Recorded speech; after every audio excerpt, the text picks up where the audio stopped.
Great, you've written a book and now you're wondering about endorsements, book forewords, and other final details. I've got the skinny on book forewords for nonfiction books.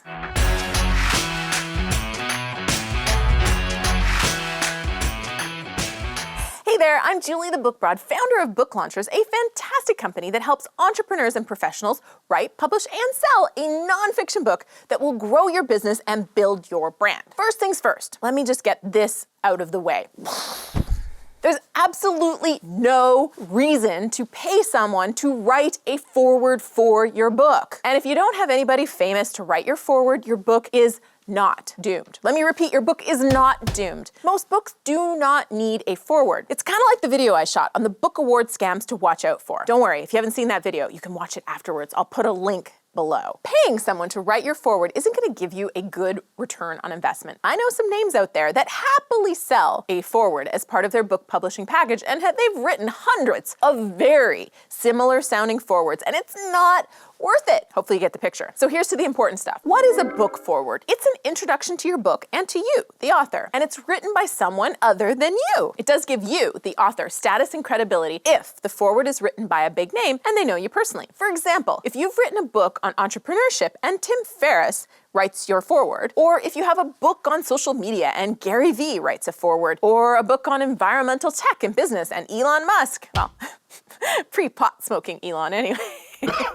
Anyway, if he writes your foreword, cha-ching!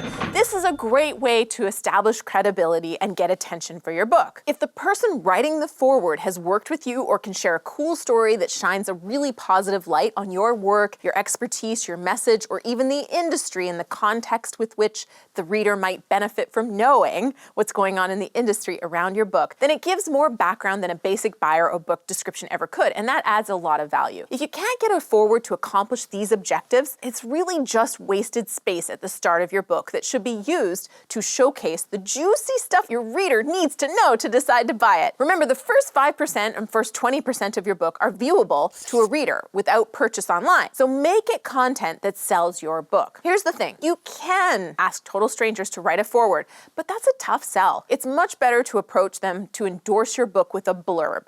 A foreword's very personal, and it's really seen as a personal introduction, like they're vouching for you.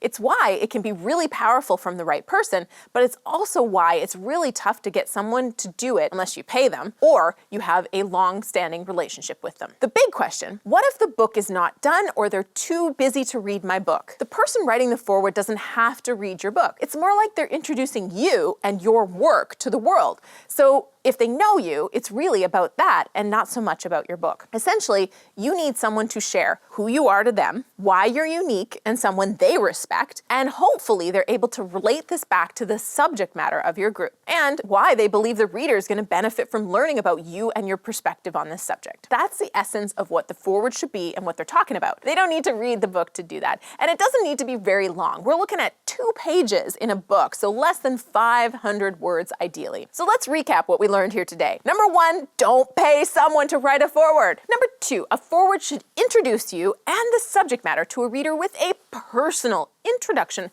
by someone that knows you. Number 3, it should be short. And number 4, it's optional. Better to have none than to have a mediocre one. Cool? Cool. Now go ahead and tell me whether you even read forewords. I'm curious. I know my answer, but what is yours? Do you read the forewords on books that you are reading? And while you're posting that in the comments below, please subscribe to the channel, turn those notifications on so we can hang out whenever a new video comes out, because it's truly a pleasure to spend time with you. Thank you. Now, as promised, here's the video on award scams that you need to watch out for, and you might enjoy this one on how to get a celebrity endorsement for your book. Go ahead, go watch those videos. They're awesome. Go ahead, click, click.